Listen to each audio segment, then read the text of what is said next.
Amém, queridos, boa noite, a graça e a paz seja com todos. Antes de começar o compartilhar da palavra, eu queria honrar essa casa, eu queria honrar a vida dos nossos pastores, dos pastores dessa casa. Quando o pastor Jean me convidou para trazer a mensagem, eu prontamente disse sim, mas quando eu estava vindo para cá, uma palavra ecoava no meu coração. Quando eu sentei aqui, o Frank confirmou ela e disse: olha, nós estamos diante de uma família ministerial.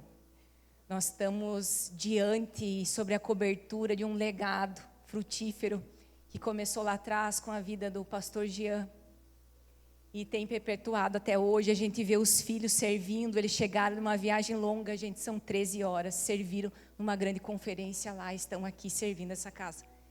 Então não há como nós não enxergarmos o agir de Deus, e os frutos, eles na verdade acompanham. Os frutos revelam a árvore, e eu honro a vida de vocês. Agradeço o privilégio de fazer parte dessa família, como a pastora falou. A gente enxerga e a gente honra aquilo que vocês carregam. E isso, acredito que os filhos de vocês vão chegar muito mais longe, quem sabe as nações, e a gente vai estar aqui para ver aonde Deus pode levar eles, e a gente como família honra isso e recebe dessa unção e desse cuidado.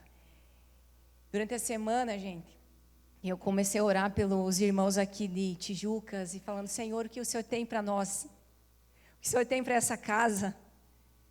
Tinha palavras guardadas lá do tempo de Curitiba. Eu pensei, eu vou pegar uma palavra pronta que otimiza o tempo e me ajuda.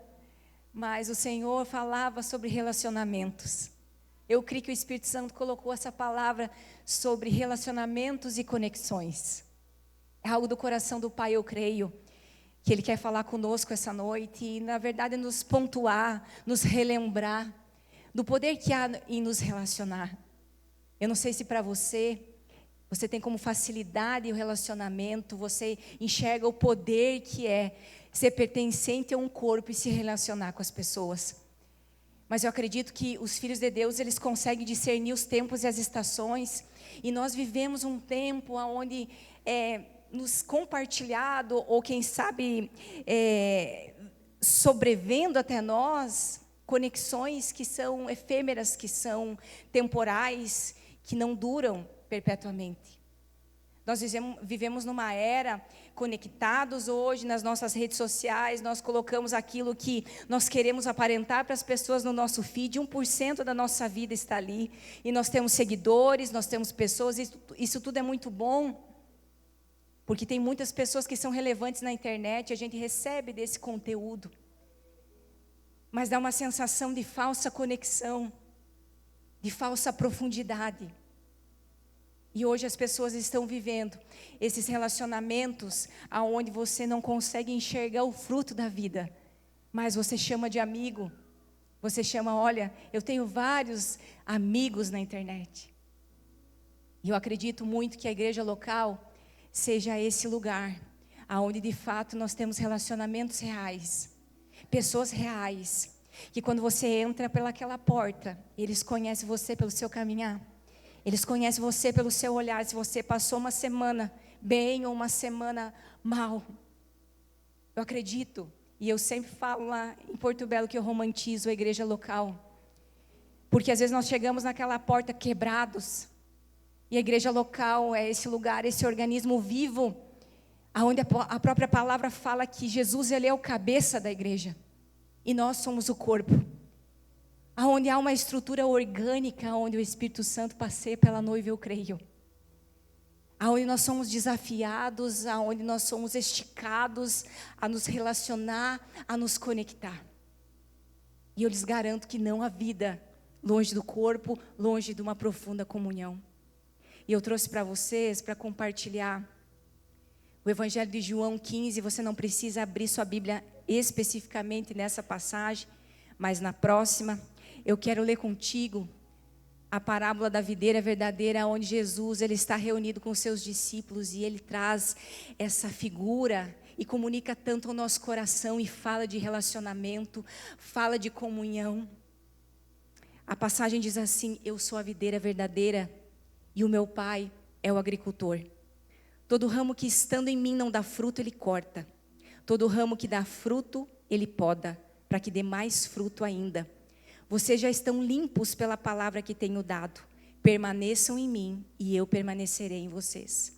Nenhum ramo pode dar fruto por si mesmo, se não permanecer na videira. Vocês também não podem dar fruto, se não permanecerem em mim. Eu sou a videira e vocês são os ramos. Se alguém permanecer em mim e eu nele, esse dará muito fruto, pois sem mim vocês não podem fazer coisa alguma. Amém, querido? Essa parábola fala tanto de conexão e relacionamento. Quando nós olhamos para a criação e para o início da Bíblia, até o final, nós vemos um Deus relacional. Nós vemos um Deus que nos criou para um relacionamento profundo e íntimo, e a gente vê isso na Trindade. Nós vemos isso quando Ele fala, façamos o homem. Ele fez o homem para se relacionar. E Jesus, nessa parábola, Ele está nos momentos finais da sua vida na terra. E eu lhes garanto que as últimas palavras de uma pessoa que está em partida são as palavras muito importantes. Ele se reúne com os discípulos no cenáculo. Ele fala ao coração daquele que também iria trair, horas antes da sua prisão. E ele dá as suas últimas instruções. E ele fala, permaneçam em mim. Eu vou enviar o Consolador, um Espírito da verdade, que vai guiar toda a verdade, que vai conduzir o homem do pecado, da justiça e do juízo. Mas ele fala, permaneçam em mim e eu permanecerei em vocês.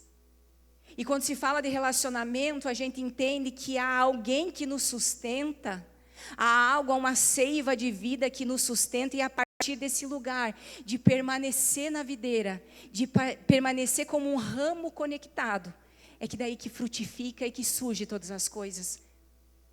Paulo, ele fala para Atenas também que por ele nós existimos, nos movemos e fazemos todas as coisas. E a partir dessa conexão, desse relacionamento íntimo com o Senhor, que nós podemos gerar frutos, que nós podemos escolher a pessoa com que nós vamos casar, que nós podemos levantar toda manhã e ir para o nosso trabalho, que nós podemos educar os nossos filhos. É a partir da videira. E muitos teólogos trazem esse contexto, essa ideia de videira, trazendo a representatividade para a igreja local. Muitos falam, olha, esse é um lugar de videira. Esse é um lugar onde a seiva de vida se move.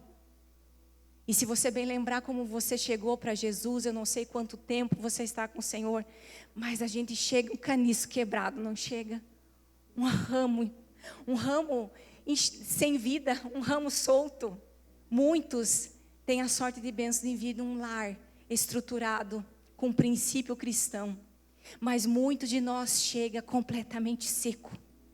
Aonde a igreja local nos coloca de pé. Aonde a igreja local coloca as nossas raízes firmadas na terra. E aí a gente começa a experimentar a vida que flui do corpo, de pertencer a algum lugar. E eu acredito que há relacionamentos tão profundos na sua igreja local, que eles fazem maior vez até da sua família de sangue. Porque é a família com que eu escolho, é a família com que eu pago o preço, é a família com que nós damos a nos conhecer e conhecemos as pessoas. E nesse contexto, gente, de videira, de permanência, de relacionamento, eu te convido agora para você deixar então a sua Bíblia aberta lá no livro de Ruth, capítulo 1, do 1 ao 7, aonde vai trazer o contexto e a vida de pessoas ali que decidiram se relacionar, decidiram permanecer. Às vezes a gente traz esse enredo somente para um culto de mulheres, porque falam de 3 mulheres, mas eu gostaria que você deixasse um pano de fundo no seu coração, dessas palavras de Jesus mencionando a videira, e trouxesse para a sua vida nessa conexão, nessa tríade de relacionamento. Só para você entender o contexto histórico, essa época era o tempo de juízes. Era um tempo anterior à monarquia. Era um tempo que Josué já tinha conquistado as terras, mas não todos os inimigos. E tinha ali povos pagãos. Não tinha uma autoridade, uma liderança constituída. E o livro de Juízes vai mostrar um ciclo de decadência moral, de decadência espiritual. O livro de Juízes nos ensina que o povo solto, ele começa a fazer aquilo que é bom aos seus próprios olhos. E eles viviam a condução do Senhor, se voltavam a Ele, o Senhor levantava um juiz, o povo voltava à apostasia, à mornidão da sua fé, e Deus entrava com a sua misericórdia. E nesse tempo que eu quero ler sobre o livro de Ruth, que fala que houve muita fome na terra, e eu quero ler com você. Na época dos juízes, houve fome na terra. Um homem de Belém de Judá, com a mulher e seus 2 filhos, foi viver por algum tempo nas terras de Moabe. O homem chamava-se Elimeleque, sua mulher Noemi e seus 2 filhos, Malom e Quilion. Eram efrates de Belém de Judá. Chegaram a Moabe e lá ficaram. Morreu Elimeleque, marido de Noemi, e ela ficou sozinha com seus 2 filhos. Eles se casaram com mulheres moabitas, uma chamada Orfa e a outra Ruth. Depois de terem morado por lá quase 10 anos, morreram também Malom e Quilion, e Noemi ficou sozinha, sem seus 2 filhos e sem o seu marido. Quando Noemi soube em Moabe que o Senhor viera em auxílio do seu povo, dando-lhe alimento, decidiu voltar com suas noras a partir do lugar onde havia morado. Esse texto lá em Ruth, verso 1 ao 7. Queridos, eu amo como a Bíblia ela fala sobre a função do nome, a propriedade do nome. Aí nós vemos um pai de família chamado Elimeleque. O seu nome carregava o senso de propósito, o senso de destino. A palavra Elimeleque dizia servo do Deus Altíssimo. Casada com uma mulher de boa aparência, a Bíblia disse. Mas em algum momento, um revés chegou sobre essa família.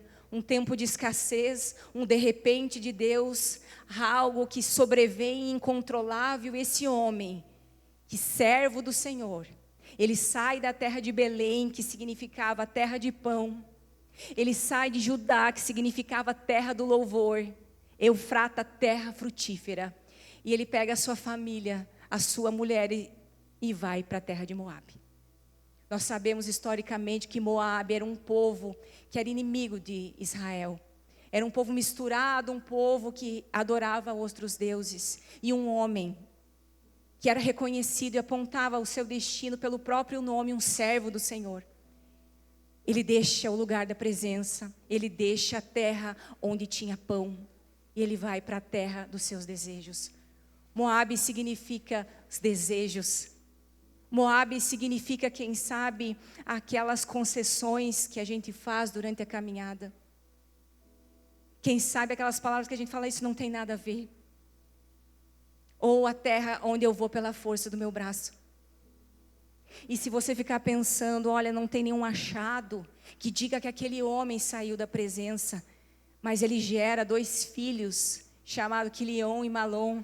E se você vê na raiz do seu nome, Quilion e Malom significa ruína, definhamento, adoecimento. Aquele homem que, quem sabe, estava na presença de Deus e tinha um chamado a servir o Senhor. Arrefece a sua fé e você vê nos frutos da sua vida, no nome que ele dá para os seus 2 filhos. Você consegue discernir a estação que aquele homem estava vivendo. E foi isso que sobreveio, esse foi o destino da sua família. A fome foi tanta que Elimeleque, ele morre. E logo depois os seus filhos padecem também. Sabe que isso eu trago para a minha vida, meus irmãos? É que mesmo você estando na presença de Deus, você estando em algum lugar que você se sente pertencente, fazendo a obra de Deus e servindo ao Senhor, haverá momentos de repente de Deus. Haverá uma estação que quem sabe você não entenda, uma estação de escassez, ou uma estação como o irmão declarou aqui, que você não vê o fruto do seu trabalho. Ou quem sabe um diagnóstico na família, um luto na família. É uma estação apenas. E o que era para ser somente uma peregrinação entre Belém e Moabe se tornou 10 anos literais. E a gente sabe que a Bíblia, quando fala 10 anos literais, representa uma estação inteira da vida. Pense, da casa dos 20 ao 30, é muito tempo. É muito tempo, é uma década vivendo na terra dos seus desejos, na terra onde o seu coração é a bússola, onde quem sabe você age baseado na circunstância momentânea. Elimeleque e a sua descendência desapareceram da terra. E é nesse contexto que Noemi fica viúva, sem a presença dos filhos, e ela sai peregrinando novamente. Ela vê que Deus entrou com favor na terra da onde ela tinha saído, e ela decide recalcular a rota da sua vida. Eu fui pesquisar, gente, dá 80 a 100 quilômetros de Moabe a Belém. Uma mulher viúva com suas 2 noras, ela tinha certa idade, e lá não tinha Uber, né, gente, nem carro. Elas voltaram a pé, elas recalcularam a sua vida a pé. E eu começo a trazer isso para a nossa vida a partir de agora, dessa estação de escassez. Essa mulher contava somente com a companhia das suas 2 noras. E eu trouxe para a gente meditar junto 4 pontos que o Espírito Santo vai falar, eu creio, de forma particular no teu coração. Que você vai conseguir pedir para Ele: Senhor, eu quero que o Senhor traga a luz da forma como eu tenho me relacionado com as pessoas, da forma como eu tenho me posicionado no Senhor.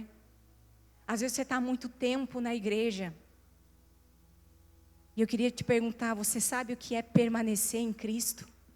Estar conectado na videira e frutificar para Ele? Será que estar em Cristo é um culto de domingo? É o hub na semana? Eu creio que o Espírito Santo vai elucidar e trazer clareza no teu coração. O primeiro ponto fala que permanecer é uma escolha. Você pode repetir no teu coração? Permanecer, querido, é uma escolha.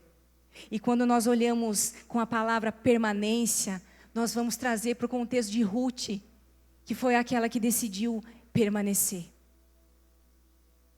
A sua sogra, lá na terra de Moabe, ela não estava amparada pela lei, a lei do levirato, a lei que conferia que a descendência do seu marido, pela parentela mais próxima, podia resgatar essas mulheres, podia cobrir essas mulheres. Na terra onde ela estava, ela não tinha cobertura da lei. Então, eu leio o texto para vocês, que a partir de agora, ela segue rumo à casa de pão novamente.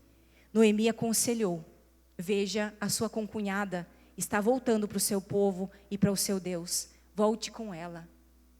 Ruth, porém, respondeu: não insistas comigo que eu te deixe e não mais te acompanhe. Aonde fores, irei. Onde ficares, eu ficarei. O teu povo será o meu povo, o teu Deus será o meu Deus. Que o Senhor me castigue com todo rigor, se em outra coisa que não a morte me separar de ti. Quando Noemi viu que Ruth estava de fato decidida a acompanhá-la, não insistiu mais. Você vê o enredo da Ruth, aquela que permanece.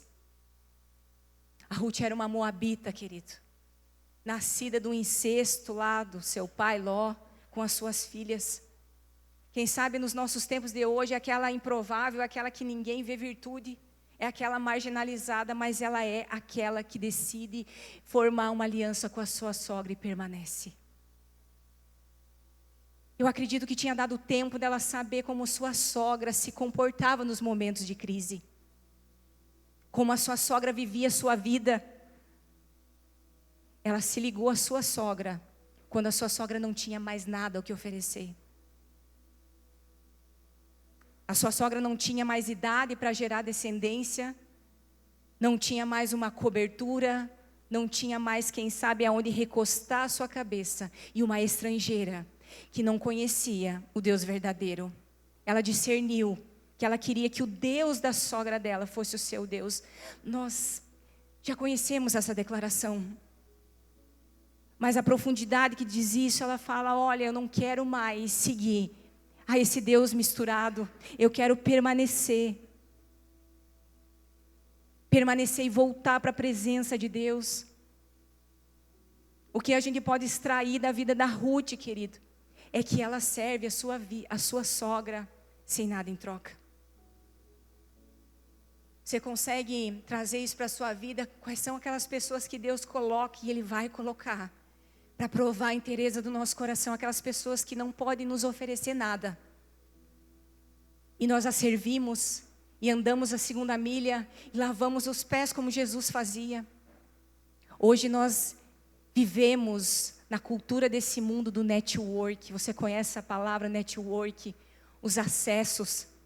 Aquilo que o mundo prega, olha, eu vou me encostar nesse daqui, porque ele, quem sabe, pode abrir uma porta para mim, ele pode me validar, ele pode apresentar o meu currículo. Isso, querido, é a cultura desse mundo que tem invadido muitas das nossas igrejas, que é, olha, eu vou sentar nessa mesa, porque essa mesa pode me dar visibilidade. E quando nós vemos, isso não é o evangelho da cruz, isso não é o evangelho que o Senhor nos ensinou. Porque antes dele pregar a videira, ele sentou com aquele que haveria de trair. Ele sentava em todas as mesas. Ele lavava os pés daquele que ia os negar. Quando você olha para o genuíno evangelho, querido, é um improvável. É um mendigo mostrando para o outro morto de fome aonde se tem pão. Jesus, ele se esvazia da sua glória. Nós sabemos, querido, que o Criador de todas as coisas se esvaziou e se assemelhou como nós. Houve um fenômeno chamado kenosis, que ele não usou de usurpação ser igual a Deus, mas antes ele se esvazia, ele se rebaixa, muito mais como servo, como escravo. E ele chama hoje essas pessoas, querido, sem network, sem acesso. Eu acredito que ele coloca no secreto da nossa vida pessoas improváveis, pessoas que não têm nada para nos oferecer, para que o nosso caráter seja provado e aprovado. A semelhança de Jesus, o evangelho ele não mudou, ele é contra a cultura, ele é contra a corrente do mundo. O que dirá de Davi? O que dirá de Davi?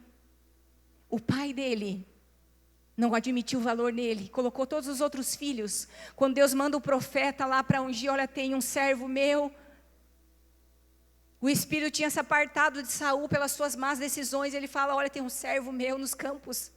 Ele tinha acesso, tinha uma pessoa que lhe desse garantia, ele não tinha ninguém. Nem o seu próprio pai reconheceu o valor. Eu quero dizer, meu irmão, que é Deus que nos coloca. É Deus que continua chamando o seu povo. Tira essa mentira do seu coração que não é o patrão que te reconhece. Mas se você está atrás das malhadas, buscando a presença de Deus, querido, certa hora Ele te verá. Porque Ele é um Deus do secreto, querido, Ele é Ismael. Ele vê o nosso choro, Ele vê a semeadura. Ele é o Deus que te chama. Ele é o Deus que vê o nosso currículo. Ele é o Deus que vê a renúncia. Meu amado, tira essa mentira do coração que o teu líder não te reconhece. Querido, nós vivemos um tempo onde muitas pessoas estão na vitrine. E você enxerga, quem sabe, folhas. Mas Deus, Ele continua chamando um coração sincero e genuíno. Eu acredito que nós estamos perto, nos sinais do fim. A palavra tem se cumprido. E Ele continua buscando aqueles que têm essência. E Ruth, ela tipifica aqueles que permanecem, que não estão visando recompensas a curto prazo. É uma geração viciada em dopamina. E o egoísmo dá uma satisfação momentânea. O ganhar uma discussão dá uma sensação momentânea. O furar fila no trânsito dá uma sensação momentânea. Mas nós, os filhos de Deus, sabemos que as recompensas do Senhor levam uma estação, mas elas são eternas. É ser plateia de um homem só. É servir quando ninguém vê. Você consegue descansar nessa realidade, querido, lá no seu hub. Nós temos líderes de hub aqui. Quantos são os líderes de hub? Gente, durante um tempo nós servimos, né, Frank, com as crianças pequenas, líder de célula. E eu digo que essas são as pessoas reais, que trabalham sol a sol, de domingo a domingo, e abrem a sua casa. E olha, às vezes você não sabe como é que está o seu líder, se ele está com dor, se ele está passando uma dificuldade no trabalho, ele está ali te servindo e lavando os seus pés. Eu digo que a nossa geração, ela imola ídolos na internet. Às vezes a gente procura um mentor da internet, não tem nada mal com isso, meu irmão, mas nós não conhecemos o fruto. Honre a sua igreja local, os seus pastores, querido. Vocês estão enxergando o fruto. Sabe por que que às vezes a gente honra, e isso não é honra, mas valoriza os que estão longe, porque esses não nos desafiam, não nos exortam, não nos corrigem, não nos fazem o lixamento para a gente ficar à semelhança de Jesus. Nós precisamos, querido, fazer força contra a maré e contra a cultura desse mundo. A Ruth, ela permaneceu numa aliança de lealdade com a sua sogra. A sua sogra fez durante muito tempo o papel da discipuladora. O papel de como você se comporta no seu dia a dia. Como o seu líder se comporta no seu dia a dia, você enxerga os frutos da vida dele. É ele que está te cobrindo em oração. A igreja local, querido, nos proporciona relacionamentos e conexões reais e profundas. Eu digo que Deus se importa muito mais com o nosso caráter e as nossas motivações. E na igreja local você é desafiado a servir, quem sabe, aquele que para você é difícil, aquele que humanamente você não se afeiçoa tanto. Esse é um bom depósito de Cristo. Esse é o teu bom depósito. É nesse que você tem que colar, se abraçar e dizer: olha, Senhor, me purifica, assim como Jesus fez com os seus discípulos. O segundo ponto é discernindo as conexões. Querido, toda essência é revelada e derramada em tempos de crise. Você concorda comigo? O forjo da tribulação, dos reveses, elas revelam e derramam aquilo que nós temos dentro. E agora eu quero falar com você o que significa órfã, que está lá em Ruth, capítulo 1, verso 14, que diz assim: elas começaram a chorar alto. Depois o órfão deu um beijo de despedida da sua sogra, mas Ruth ficou com ela. Órfão, querido, ela tipifica muito aquelas pessoas, quem sabe eu e você, em a época da nossa vida, das emoções. Órfão, ela chorou alto. Tinha sinais externos, mas ela volta. Ela volta para a terra da onde ela não deveria ter saído. A órfã significa aquelas pessoas que começam bem com Jesus, mas na primeira dificuldade elas voltam para a sua vida pregressa. Elas voltam daquele lugar onde o Senhor já resgatou. Órfão, gente, significa aquelas que ficam conosco uma estação da nossa vida e quem sabe estão pelaquilo que você pode oferecer. E eu quero tirar completamente o peso do teu coração. E você não pense que órfã é má. Mas órfã é aquela que não tem uma conexão com o propósito, mas tem, quem sabe, uma conexão com o teu emocional, com a tua carência, com as tuas frustrações. Órfã, gente, representa a nuca. É aquela que nos dá as costas. É aquela que, quem sabe, não fecha ciclo com lisura. Fecha um ciclo e leva um pedaço de nós. E eu quero dizer, aqueles que servem o Senhor vão se deparar com essas conexões. E tudo bem. E eu vou dizer para vocês que tudo bem. As conexões parecem boas muitas vezes, mas elas não têm raiz em si mesmo. Todos nós vamos passar, se é que não passamos pelas órfãs. E aí você pode perguntar: o que é que eu faço com as órfãs? Você libera a órfã para que ela vá. Você libera do seu coração. Quantos de nós tem órfãos aí, gente, que não querem permanecer conosco? E a gente quer que a órfã fique. E o Senhor está dizendo: eu estou desconectando, eu estou podando isso da sua vida. E a gente carrega a órfã e só se fere. Quando eu estava meditando nessa palavra, eu fui me lembrar, gente, da singela igreja que nós servimos lá em Curitiba. Como eu sou grata daquela igreja. Era uma igreja muito pequena, mas a gente foi forjado nos relacionamentos. E eu me lembrei de todas as órfãs que passaram na minha vida, querido. E eu me lembro que aquilo doía tanto na época. E eu pensava: Senhor, o que eu tenho deixado de fazer? Isso é legítimo para a liderança, às vezes nós checarmos se a gente pode melhorar, ser aperfeiçoado. Mas, querido, muitas vezes a gente quer se transformar. A gente muda até a nossa essência e lidera pessoas baseadas no medo de que vão. Muitas vezes eu me deformei lá na célula. Meu Deus, eu preciso preparar o melhor lanche. Quem sabe eu tenho que rir menos. Quem sabe eu tenho que ser menos expansiva. Eu acho que eu estou ferindo. E as órfãs iam. Elas passavam e saíam. E foi aonde eu escutei a voz do doce Espírito Santo na cozinha da minha casa. E foi aí que ele disse: olha, não é a você que elas rejeitam, mas é a mim que elas estão rejeitando. E eu pude começar um processo de cura enquanto servia, que era uma rejeição lá do ventre, uma rejeição lá da infância que não tinha nada a ver com a obra do Senhor. Então, quando isso acontecer, não traga como sendo para você, porque não é sobre mim e você, é sobre o Senhor. Nós temos que liderar de forma livre, sem carências no nosso coração, para discernir as conexões que têm propósito e frutificarão, e aquelas que são momentâneas na nossa vida, e liberar para que vá. Órfão, eu descobri no Senhor que são as escolas da nossa vida, que são aquilo que é terapêutico, que Ele nos usa para nos forjar. Ele testa a nossa fidelidade com aquilo que Deus já nos colocou nas mãos.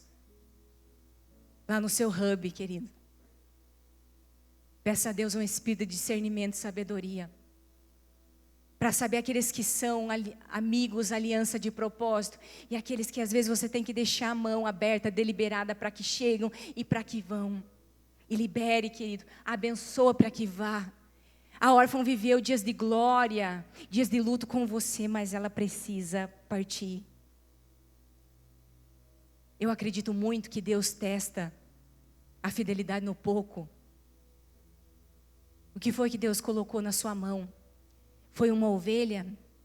Foi uma empresa? Foi a sua família? Então seja fiel até o fim. Porque eu sei que às vezes a gente quer ver o fruto do nosso trabalho e quer semear e já colher, mas eu digo que às vezes você não vai ver a tua semente agora, mas Deus recolheu a semente, você entende que você semeou para cima, que Deus recolhe aquilo no tempo oportuno, quem sabe não naquele solo, não com aquelas pessoas, você verá o fruto do seu trabalho. Nós precisamos de discernimento. Sabedoria para discernir o que parece e o que é. No Evangelho de Marcos, Jesus ele toma uma atitude que escandalizou os religiosos. Ele amaldiçoou uma figueira porque só tinha folha e não tinha fruto. Ele amaldiçoou e diz: nunca mais gere fruto. Folhas, queridos, significam performance. É isso que vocês estão vendo. É o dom. Isso é folha. Isso não é fruto. O fruto está lá. Como eu trato meu marido, meus filhos dentro de casa. Como eu trato aquelas pessoas que realmente Deus coloca para eu cuidar. Como eu passo por momentos de revés, pela escassez. Isso é fruto.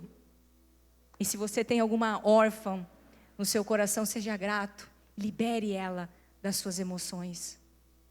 O terceiro ponto fala: as podas, queridos, são inevitáveis.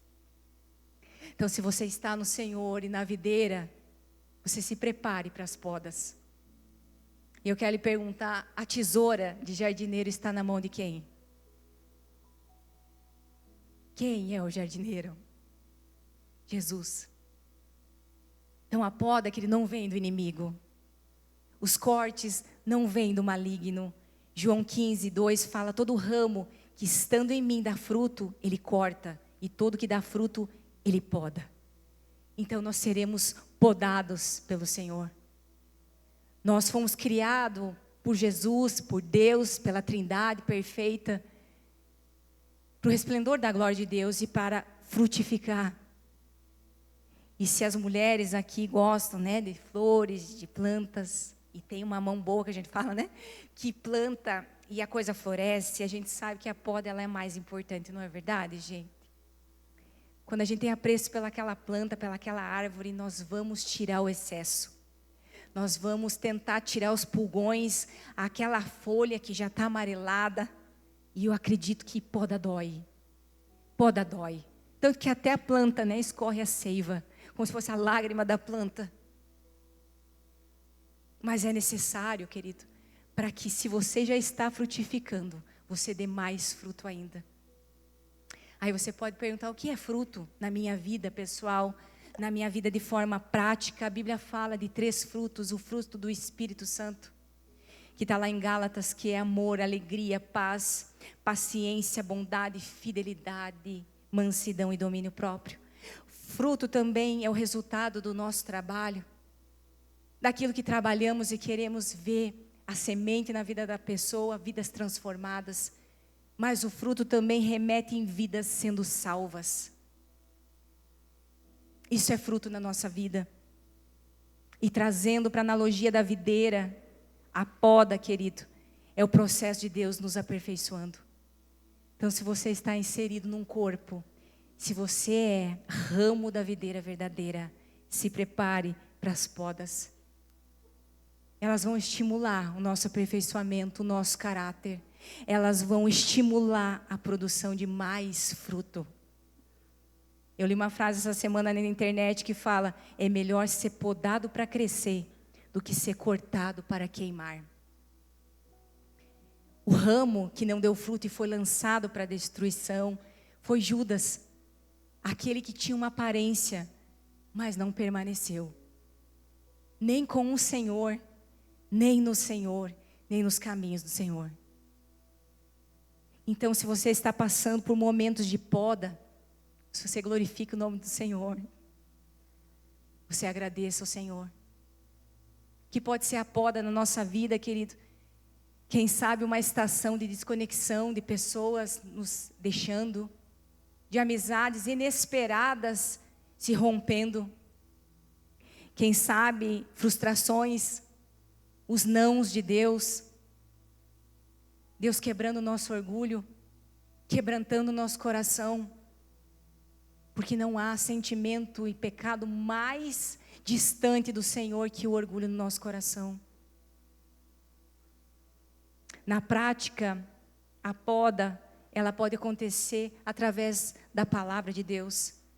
Lá no seu hub você pode se sentir ofendido com a palavra. Ela pode ofender a estrutura do seu coração. A poda, ela pode ser uma disciplina, uma correção. Elas podem ser as provações da vida. Mas guarde isso no seu coração. A poda, ela antecede uma nova estação. Ela antecede a frutificação. Então essa é a perspectiva do céu. Se você está sendo podado, você se prepare para a próxima estação de frutificação. Eu não sei o momento que você tem passado na sua vida, se é um momento onde você está frutificando, onde você sente a poda. Eu podia dizer, gente, vários exemplos do que é poda para mim e do que nós passamos e estamos passando em família. Mas eu digo que vocês precisam permanecer no Senhor. Faz 1 ano e meio que Deus nos retirou de Curitiba. Eu digo, retirou com raiz e tudo. Nós tínhamos palavra de Deus, nós tínhamos direção de Deus, nós tínhamos promessa, nós tínhamos a convicção que o Senhor estava nos trazendo para cá. E daí você pensa, olha, nossa, a condução de Deus vai ser, né, Nova Canaã, vai ser tudo perfeito, vai ser um glória a Deus e aleluia. Mais 15 anos, meu esposo é curitibano, quase 15 anos nós vivendo num lugar onde nós estávamos estabelecidos, tanto como a nossa igreja local, como na nossa casa, como no trabalho. E nesse momento de poda, de transição, Deus ele foi trabalhando em todos nós, principalmente no orgulho, principalmente das nossas muletas, as nossas estacas humanas. Eu acredito como mulher, isso nos pega bastante até, gente, num contexto de casa, saímos de uma casa assim, fomos para outra assim, até o meu cachorro o Senhor levou. E é poda. Humanamente, querido, é algo que não cabe na nossa mente, é algo que não é confortável. Mas estamos vivendo uma estação que espiritual, uma das melhores que a gente já viveu como família. Servindo ao Senhor com alegria e sabendo aquilo que é essencial na nossa vida, naquilo que é legado eterno. Então, muitas vezes, Deus vai tirar aquilo que da nossa mala é excesso e vai nos mostrar realmente as coisas que nós não podemos viver sem elas, que é a presença de Deus. Você pode viver sem qualquer pessoa, mas sem Jesus na sua vida não dá. E o último ponto, fala dos frutos que permanecem. João 15, do 8 ao 16, fala: nisso é glorificado meu Pai, para que dê muito fruto, e assim serão os meus discípulos. A nossa vida, querido, é feita de plateia de um homem só. E nós fomos criados para agradar a Deus no processo.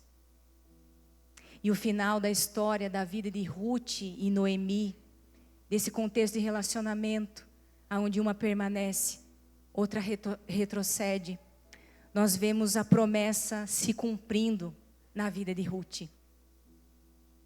Noemi declara mais ou menos essas palavras: olha, eu tinha uma promessa de descendência, mas eu já tenho alta idade, então pega ela para você. E você vê no livro de Ruth que aparece uma pessoa chamada Boaz. Você já ouviu falar? E ele tipifica o que Jesus faz com nós, de nos resgatar. Boaz era um homem da descendência, da família. Era um resgatador, configurava um homem que podia tomar Ruth como esposa e garantir uma descendência. E olha que curioso, ele vê a Ruth juntando espigas. Como será que ele distinguiu ela das suas servas? É sobre isso que eu me referi atrás. Deus, Ele reconhece. Ele viu virtude naquela mulher, Ele viu como ela tratava a sua sogra. E Ele começa assim a tratar ela também com a devida honra. Ele diz: olha, não mexam com ela, não toquem na Ruth. Ele começa a oferecer cevada para ela, cereal para ela. Uma moabita, querido. Uma moabita resgatada. Ela tem a sua descendência perpetuada. Boaz, ele declara aos líderes da cidade e anuncia a eles e fala assim a todo o povo ali presente: vocês são testemunhas de que eu estou adquirindo de Noemi toda a propriedade de Elimeleque, Quilion e Malom. Também estou adquirindo o direito de ter a mulher moabita Ruth, viúva de Malom, para manter o nome do falecido sobre a sua herança e para que seu nome não desapareça do meio da sua família e dos registros da cidade. É sabido, querido, que Ruth, ela gera Obed, gera Jessé, o pai de Davi, o tronco da linhagem de Messias. Essa mulher improvável, essa mulher que tinha tudo para, quem sabe, retroceder para o seu povo, ela tomou uma decisão de permanecer enxertado na videira verdadeira. Noemi faz essa figura. E ela entra na linhagem do Messias, ela é citada. Órfã, ela desaparece na história. A gente sabe quando a Bíblia não menciona mais a pessoa, ela não cumpriu o propósito de Deus. A nossa decisão diária, ela pode repercutir na vida dos nossos filhos, da nossa descendência. É uma decisão de permanecer num profundo relacionamento com o Senhor, não com a religião, que ela pode maquiar por fora, mas ela gera frutos para a destruição. Nós somos chamados para gerar frutos que alimentem as multidões, que gerem vida para as pessoas. E para concluir, relacionamentos espirituais autênticos produzem frutos eternos. Jesus nos chama a permanecer nele, a videira verdadeira, porque sem comunhão e intimidade com ele não podemos fazer coisa alguma. Ele é nossa fonte de vida, direção e frutificação. Amém, querido? Você pode ficar de pé, por favor, e responder essa palavra. Eu não sei o que essa palavra gerou no teu coração, se ela lhe ofendeu, se ela lhe trouxe à luz, se ela lhe confirmou. Mas eu acredito que Deus, Ele continua querendo se reconectar conosco todo dia. E estendendo essa aliança eterna. e a partir dele nos mover para fazer todas as coisas. E a partir dessa comunhão profunda frutificar, gerar filhos físicos e espirituais que glorificam o Pai. Quem sabe essa noite você tem que tomar essa posição de permanecer e responder ao Senhor, independente do que me aconteça, eu decido permanecer nos caminhos do Senhor. Eu decido permanecer numa estação que eu não vejo o fruto, mas eu tenho certeza da inteireza da minha semente. Deus, Ele requer dos seus dispenseiros não perfeição, não performance, mas fidelidade. Fidelidade com aquilo que Ele nos colocou nas mãos. Paizinho, a Tua palavra foi semeada nessa noite, Pai. Eu peço que ela tenha caído, Senhor, em terra boa, Pai. Que ela venha gerar vida, Pai. Que ela venha gerar transformação, Pai, para os meus irmãos. Em nome de Jesus, nós reconhecemos que nós precisamos, Pai, estar ligado contigo. Aonde flui rios de água viva, aonde flui a Tua presença, a Tua direção, Pai. Em nome de Jesus, aqueles que se sentem secos, Senhor, quem sabe, Pai, desanimados, Pai, de uma estação inteira, Senhor, traga vida, Pai, reaviva-nos, Pai, reaviva-os, Pai, traga a alegria da salvação, a alegria, Pai, do pertencimento, Pai. Pai, fortalece os relacionamentos, Pai, nessa igreja. Gera conexões, Pai, com propósito, Pai, alianças, Pai, com propósito, Pai. E se há aqueles, Pai, que estão feridos no seu coração, Pai, com as rejeições da vida, o Senhor, eu peço que vá de encontro a esses corações. Traga cura, Pai. Remove o peso, Senhor Deus, as dores da rejeição, as dores dos não, Senhor Jesus. Que o Teu bálsamo, Senhor Deus, libere o coração deles nessa noite, Pai. Em nome de Jesus. Oh Deus, que essa igreja, Pai, experimente o fluir do Espírito Santo, Pai. Oh Deus, os levanta, Senhor, e os capacita nesse tempo, Pai. E traga revelação, Pai, no coração, Pai. Que todo o trabalho no Senhor não é em vão, Senhor Jesus. Que o trabalho no Senhor não é em vão, Pai. Revela a eles como o Senhor o vê, Pai. Como ceifeiros, Senhor Deus. Oh Deus, como filhos, Pai, que entendem o privilégio de servir, Senhor Jesus. Oh Senhor, traga amigos de aliança, Pai. Que ajudem, Senhor Deus, a carregar o fardo, Pai. Em nome de Jesus, que eles experimentem, Pai, um avivar na Tua presença essa semana. Que enquanto leem a palavra, Senhor, traga-os revelação. Que eles se encontrem com o Deus da palavra. Em nome de Jesus, mostra a eles de forma particular como o Senhor os vê. Revela a eles, Pai, que no secreto da renúncia, Pai, o Senhor está ali. Remove todo o peso, Senhor Deus, e derrama a Tua alegria, Pai, sobre o Teu povo. A alegria de pertencer, de permanecer, Pai, em nome de Jesus. Em nome de Jesus. Senhor, nós respondemos, Pai.